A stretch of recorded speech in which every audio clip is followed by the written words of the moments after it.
Omar Sachedina, who is in the capital of Haiti, Port-au-Prince, right now. Omar, what's happening where you are in light of not only the earthquake, but of course, Tropical Storm Grace?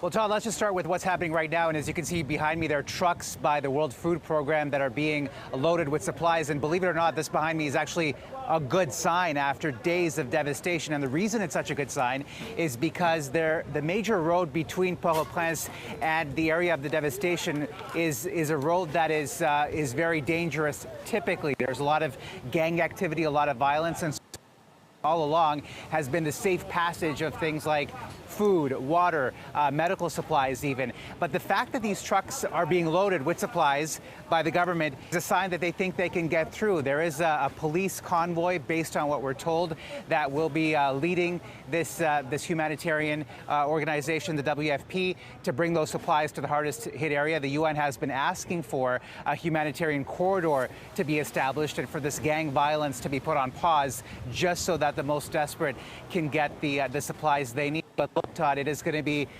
a Herculean effort to try to get the goods to these people still. You know, a lot of these areas are devastated in terms of, the road conditions because of the potential of landslides. You brought up tropical depression Grace not too long ago. Just even in Port-au-Prince, where we are, which is about 4 hours away from the epicenter, we experienced sheets of rain. I mean, it was pouring, it was drenching yesterday. And the reason this is important is because it increases the risk of flooding and also increases the risk of landslides as well. And so people are just hoping that these goods and this equipment can get to those people who need it most and get to them quickly, because certainly the need is desperate and dire. And Omar, I know you've been on the ground for a bit now. Can you tell us a little bit of some of the damage that you have seen firsthand?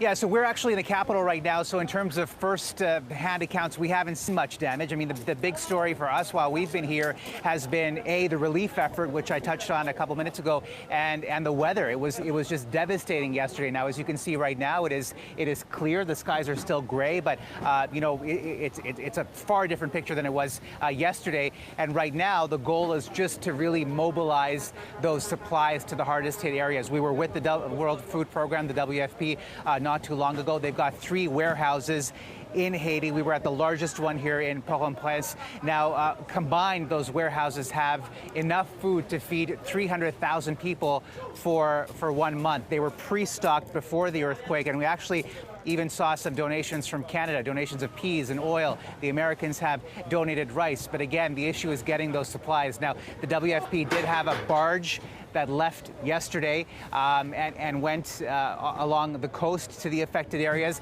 Now they've got these trucks going. So a lot of that activity, that those relief supplies are heading in. The other side of that is how to get people out, the injured. The hospitals are overrun. People are sleeping outside. There just isn't enough basic medical equipment, even basic antibiotics to treat the wounded, and there are thousands of people that have been injured. So it's a two-pronged effort. The first is getting supplies in to take care of the survivors and the people there, and also trying to get people out as quickly as possible so they can be treated as well. But certainly, as you mentioned, more than 1,400 dead. There is an unknown number of missing as well, and certainly with each passing day, we know that the hope and the chance of finding anybody alive, those chances just diminish.